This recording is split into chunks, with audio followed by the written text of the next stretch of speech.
Assalamualaikum warahmatullahi wabarakatuh. Waalaikumsalam warahmatullahi wabarakatuh. Silakan Bu. Pak Limana, mohon maaf, saya mengambil waktunya. Saya akan mewawancara Pak Limana sebagai salah satu tugas saya dalam pendidikan guru penggerak. Mohon berkenan ya Pak ya. Insya Allah siap. Pak Limana, saya mau menanyakan terkait bagaimana Bapak dapat mengidentifikasi kasus-kasus yang merupakan dilema etika dan rujukan moral. Baik, barangkali salah satu contoh tujuan etika ketika saya berhadapan dengan salah satu guru, ya, guru yang punya potensi besar di sekolah, walaupun beliau bukan guru penggerak, dari sisi administrasi bagus, ya, kemudian bisa mengembangkan siswa juga dengan baik. Siswa binaannya rata-rata punya potensi berkembang dengan bagus, ya, bahkan mengharumkan nama sekolah. Namun kekurangannya ada yang sering diceritakan oleh teman-teman guru, suka terlambat. Dan terlambatnya termasuk agak sering. Nah, setelah saya tanya kenapa suka terlambat, ternyata mohon maaf ibu guru ya, ibu guru tersebut mengurus suaminya sedang sakit. Jadi artinya dia harus mengurus suami sedang sakit, ke sekolah juga harus mengajar, ya. Padahal dia juga dituntut untuk berprestasi dan membina siswa dengan baik. Saya secara pribadi mengalami dilema untuk melakukan tindakan itu, padahal guru-guru sudah banyak bicara. Ketika saya harus tegas memberi sanksi, yang bersangkutan sebetulnya bukan melakukan pelanggaran disengaja, tapi terpaksa terlambat karena harus mengurusi suaminya yang sakit. Kalau misalnya diberhentikan dari sekolah, kasihan juga, apalagi suaminya sedang sakit, dia butuh penghasilan. Artinya antara kasihan dan saya harus adil, ya, kasihan kepada guru tersebut, dan juga saya harus adil terhadap guru-guru yang lain, karena tidak mungkin dia juga kan harus hadir tepat waktu. Gimana tindakan saya terpaksa, walaupun ini menurut saya bukan aib, saya ceritakan kepada teman-teman guru supaya teman-teman guru memahami ternyata yang bersangkutan memang punya masalah di rumah, suaminya tidak bekerja, sakit malah diurus. Jadi dua tanggung jawab yang harus dia kerjakan. Namun saya juga tetap harus meminta yang bersangkutan juga harus rajin hadir, datang. Gimana caranya? Nah, cara saya adalah saya memberi kesempatan dia untuk datang agak siang dalam 1 minggu 2 hari. Nah, jadi saya minta ke Wakasek Kurikulum untuk meminta jadwal yang bersangkutan tidak pagi-pagi datang. Ada 2-3 hari dia datang sekitar jam 10. Jadi jadwalnya saya turunkan ke bawah sehingga dia tidak akan datang terlambat lagi, memang masuknya jam 10. Walaupun sebetulnya kepada guru yang lain, saya meminta sebetulnya semua datang pagi walaupun ngajar siang. Nah, dengan cara seperti itu, teman-teman guru yang lain merasa tidak terzolimi, ya, tidak merasa tidak diadili, tidak dibersihkan, tidak diadili oleh saya, sehingga pantas dia datang memang jamnya jam 10. Yang bersangkutan juga tertolong karena ketika beliau yang bersangkutan merawat suaminya juga asal akomodir lah. Nah, itu barangkali untuk yang dilema etika tindakan saya. Sedangkan untuk rujukan moral, mohon maaf ini mungkin bagi saya agak lebih mudah mengambil sikap karena berurusan dengan jelaslah benar dan salahnya, gitu, jelas sekali. Nah, salah satunya adalah ketika saya meminta teman-teman untuk aktif di platform Merdeka Mengajar. Ternyata dari semua guru ada terus terang walaupun sedikit yang belum aktif. Kalau yang lain pada punya sertifikat rata-rata 2, bahkan ada yang lebih dari 2, yang bersangkutan memang belum punya sama sekali sertifikat pelatihan mandiri. Padahal yang saya minta kan sebetulnya meningkatkan karir yang bersangkutan, kan, kompetensinya juga, gitu ya. Nah, ketika saya tanya kenapa yang bersangkutan tidak bisa mengikuti pelatihan mandiri, bahkan satu sertifikat tidak punya, ini saya memahami ternyata yang bersangkutan, mohon maaf, agak kurang menguasai komputer, ya, menguasai laptop. Nah, itu terpaksa saya minta tolong bantuan wakil kepala sekolah saya dengan kurikulum untuk membimbing langsung Saya tanya juga apakah yang bersangkutan punya putra yang sudah remaja yang mengerti IT, ternyata juga tidak, masih kecil anak-anaknya. Ya, ini saya minta lokasi kurikulum untuk membina khusus ya, agar bisa menggunakan komputer dengan baik ya, terutama laptop. Larang dulu sebetulnya tidak punya laptop karena memang tidak bisa tidak mengoperasikan ya, tapi dengan menggunakan laboratorium komputer di sekolah, belajar komputer, mudah-mudahan juga yang bersangkutan bisa lebih tertarik membeli komputer yang beli laptop. Berarti untuk pengambilan keputusannya tadi yang dijelaskan Pak Rahman itu terkait dengan dilema etika, yaitu meringankan bagi salah satu guru untuk datang jam 10 begitu ya. Betul. Kalau untuk rujukan moralnya berarti meminta bantuan kepada Wakasis kurikulum untuk membantu guru. Iya. Nah, Pak Rukmana terkait langkah-langkah atau prosedur seperti apa yang biasa Pak Rukmana lakukan selama ini? Prosedurnya bagaimana? Untuk prosedur menangani dilema etika dan bagi saya ketika ada permasalahan teman-teman guru ya, selama permasalahan itu bersifat administratif ya, maka itu saya mintakan ke lokasi kurikulum. Ketika bersifat membutuhkan sarana ya lokasi sarana saya minta, misalnya mejanya kebetulan pintu mejanya longgar atau rusak ya, sarana. Kalau ketika misalkan minta modul aja ternyata kurang lengkap ya, kebetulan saya sudah memberikan soft copy lengkap di semua guru mata pelajaran kepada teman-teman ke lokasi kurikulum ya. Jadi lokasi kurikulum mengetahui pertanyaan saya untuk melanjutkan itu. Namun ketika berbicara lebih pribadi, saya menghormati teman-teman guru saya supaya, mohon maaf, saya menjaga sekali privasi mereka, harga diri mereka, sehingga ketika berbicara yang bersifat itu harus dibicarakan pribadi, saya sampaikan pribadi, saya panggil, jelaskan, sehingga saya menjaga privasinya, harga diri di depan teman-teman yang lain ya. Walaupun mungkin sifat panggilan saya itu menegur misalkan, walaupun menegur saya dengan ingin tetap privasi sangat saya jaga. Nah, karena saya beranggapan, mohon maaf, walaupun kita melakukan pembinaan, jika itu di forum umum bukan diterima, yang muncul adalah nanti sakit hati dan jadi malu gitu. Nah, selama ini yang menurut Bapak efektif nih dalam pengambilan keputusan itu dari segi dilema etik apa saja? Ya, kalau yang saya lakukan ya, satu ya menggunakan tiga langkah, atau menggunakan beberapa opsi lah, jadi opsi A, B, C gitu ya, atau D ya, A, plan B, plan C. Karena kadang ketika merencanakan A belum tentu berhasil menggunakan rencana B, baru menggunakan rencana C. Mudah-mudahan dengan rencana A sudah selesai ya. Tapi kadang-kadang itu tidak terjadi. Kemudian saya punya karakter situasional orangnya, yang situasional tergantung kebutuhan. Contoh misalnya, ketika sekolah membutuhkan sesuatu yang mendesak, mohon maaf, mungkin gaya kepemimpinan diktator akan muncul. Contoh misalnya, ketika besok misalnya mau kegiatan ujian sekolah pas 9 misalkan, peralatan ketika saya cek hari ini ternyata ada yang kurang. Nah, hari itu terpaksa mungkin saya akan panggil, saya korongin tertugas juga. Saya tidak akan pulang sebelum selesai. Nah, itu mungkin saya diktator. Tapi ketika situasinya dalam kondisi yang biasa saja, saya mungkin lebih cenderung ke humaniora ya. Yang humanis lah, saya akan menggunakan pendekatan kemanusiaan. Tapi ketika mendesak dan membahayakan, contoh salah satu contoh nih, tanggal 31 Agustus bos harus cut off dapodik. Karena kalau tanggal 1 Agustus lewat tidak cut off, maka semua tidak akan cair, bos tidak akan cair. Nah, itu kan berbicara bahaya. Nah, saya makanya selalu ke operator saya minta jangan mendekati 31, seminggu sebelumnya sudah harus selesai. Artinya saya minta itu di tanggal 20-an. Sehingga kalau ada keterlambatan 1-2 data masih ada 1-2 hari digeser. Tapi kalau mendekati tanggal 29, 30, bukan hanya masalah tidak kesiapan, tapi server di kementerian sendiri belum tentu siap. Pada saat itu kan se-Indonesia akhirnya banyak yang gagal. Nah, saya tidak mau. Nah, itu mungkin diktator saya ketemu itu. Nah, itu. Jadi situasional, kalau saya opiniannya tidak humanis, tidak diktator, tapi situasional.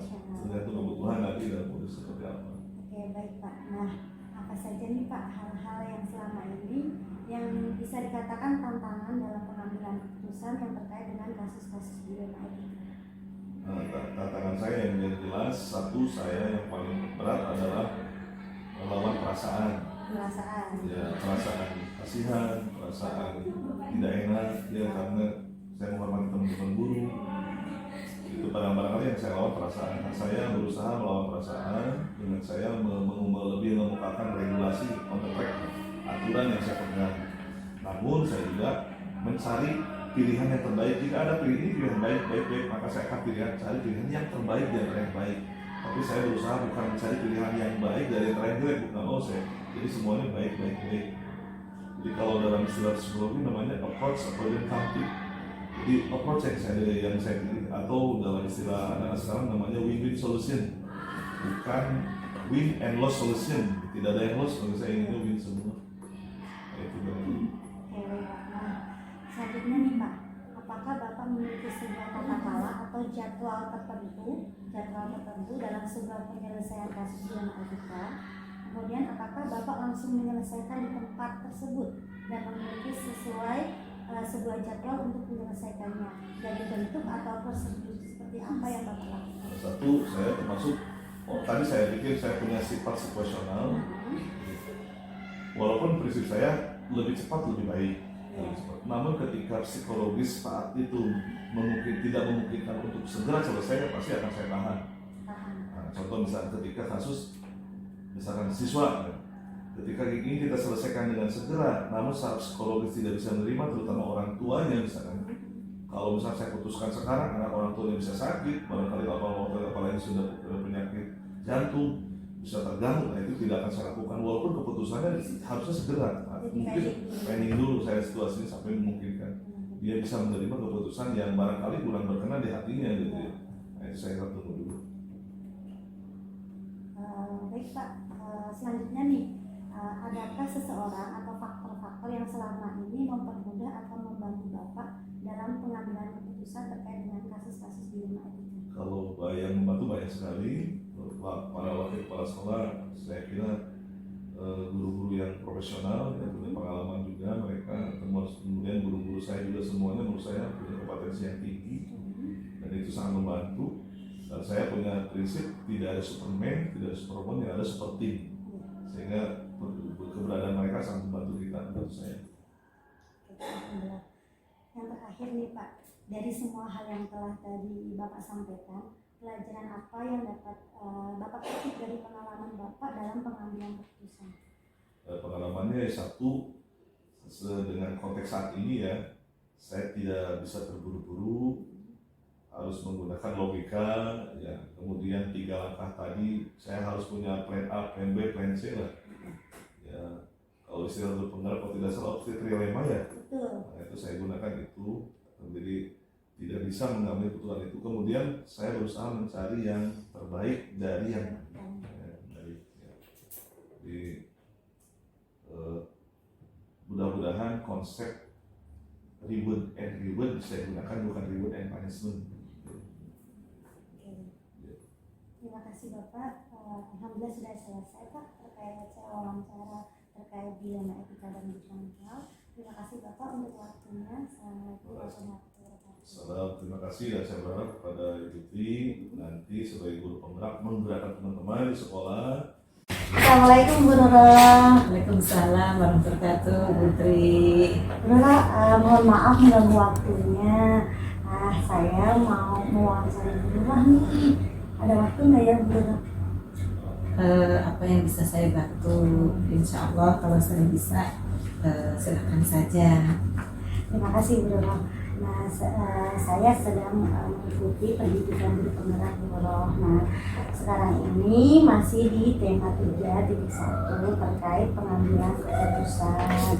Nah, di tema ini ada tugas saya untuk mewawancarai kepala sekolah.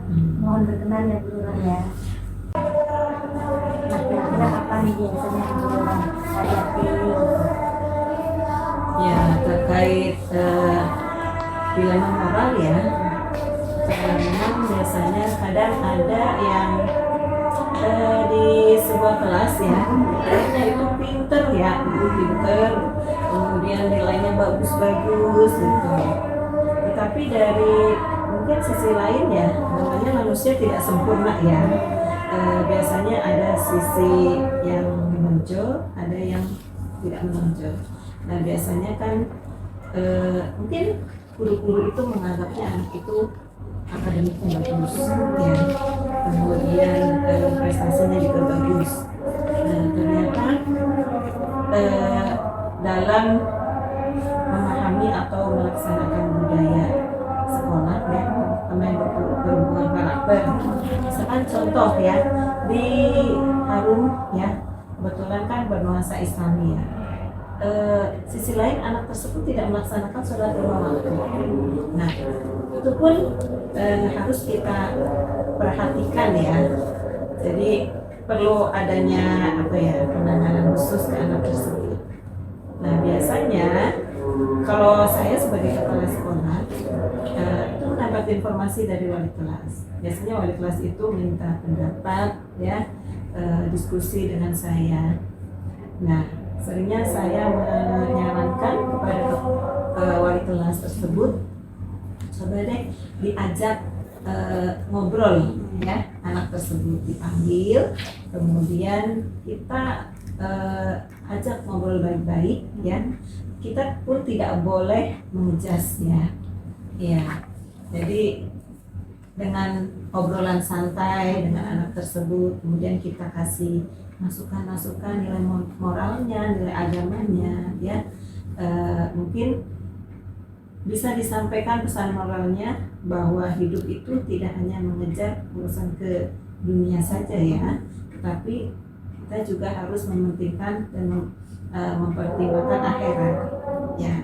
Karena visi dari sekolah Harum itu kan seimbang antara kebutuhan duniawi dengan kebutuhan ukhrawi ya. Jadi kita harus setelah berdiskusi dengan anak tersebut, kita berusaha mencari alasan ya, menggali informasi kenapa kok tidak melaksanakan hal tersebut ya. Pasti anak mau berbicara dengan kita kalau dalam kondisi nyaman ya gitu. Nah kemudian setelah mendapat informasi dari anak tersebut, kita masuk memberikan penguatan kepada anak tersebut dan memberikan suatu gambaran ya tentang sebab akibatnya. Nah, Bu Nurah, selama ini bagaimana Bu Nurah menjalankan pengambilan keputusan di sekolah, terutama untuk kasus-kasus di mana ada dua kepentingan yang sama-sama benar atau sama-sama mengandung nilai kebajikan? Bagaimana? Nah, kalau pengambilan keputusan itu karena saya punya tim, saya tidak sendiri ya. Tim saya itu ada wakakur, wakasis, kemudian saya juga punya partner wali kelas ya. Jadi biasanya kita diskusikan terlebih dahulu. Biasanya antara saya, wakakur, wakasis dan wali kelas kita kumpul ya, kemudian kita diskusi sharing terkait kasus itu. Jadi jangan sampai keputusan itu hanya sepihak dari saya saja. Karena kenapa wali kelas harus dilibatkan? Karena wali kelas adalah yang tahu persis ya kondisi di kelas dan kondisi dan karakteristik anak tersebut. Sedangkan untuk pimpinan sekolah ya itu hanya menguatkan ya, hanya memberikan semacam masukan ya, dan kemudian apa perbandingan ya untuk membantu memutuskan sesuatu terutama terkait kasus tersebut. Jadi kita lakukan dengan cara musyawarah. Berarti nilai-nilai kebajikan salah satunya yang ada di sekolah itu musyawarah gitu ya? Iya. Oke, baik Bu Nurah. Kemudian nih Bu Nurah, langkah-langkah atau prosedur seperti apa nih yang biasanya Bu Nurah lakukan selama ini? Prosedur untuk menangani kasus itu ya Bu ya. Biasanya kalau itu informasi awal itu dari wali kelas ya. Wali kelas menyampaikan ke kami Pimsek, bisa ke kepala sekolah, bisa ke wakakur, bisa ke wakasis ya. Karena kita kalau pimpinan sekolah di sini itu tim ya, Wakapur, Wakasis, dan kepala sekolah. Berarti terstruktur gitu ya. Iya. Nah, dari informasi yang diberikan oleh wali kelas, kemudian kita berusaha untuk mencari solusi ya, dengan berdiskusi sharing di antara internal ya. Kemudian kita mencari jalan yang terbaik. Nah, kemudian kita coba arahkan wali kelas untuk dari hasil kita berdiskusi, arahkan wali kelas untuk menyelesaikan apa yang menjadi keputusan bersama itu. Nah, jika misalkan ada kendala tetap tidak bisa merubah ya, mungkin jalan satu-satunya adalah kita berusaha berkomunikasi dengan orang tua. Ya, karena apa? Ya, karena orang tua itu adalah partner sekolah. Ya, jadi sekolah itu pendidikan anak itu tidak hanya tanggung jawab sekolah saja. Tujuan orang tua menyekolahkan di sini itu adalah untuk bersama-sama saling bersinergi membentuk karakter anak. Jadi kita sama orang tua itu harus sering berkomunikasi dan saling memberikan informasi, apalagi kalau terkait kasus-kasus seperti ini. Nah, kita harus selesaikan secepatnya ya. Dan biasanya kita memanggil orang tua pun kalau memang masalah itu belum terselesaikan dan anak tersebut belum mematuhi apa yang menjadi arahan dari kami. Jadi salah satunya juga berkolaborasi ya, Iya, ya betul. dengan wali-wali. Iya. Oke, baik Bu Nurah. Nah, hal-hal apa saja nih yang selama ini yang Bu Nurah anggap efektif dalam pengambilan keputusan pada kasus-kasus dilema etika? Untuk keefektifan ya sebetulnya tergantung dari kasusnya ya. Iya. Jadi kalau misalkan kasus yang melanggar etika itu bisa diselesaikan oleh wali kelas, ya berarti sudah, alhamdulillah sudah terselesaikan dan tidak perlu ke pimpinan sekolah atau kepala sekolah. Ya, itu mungkin kasus-kasus yang ringan ya gitu.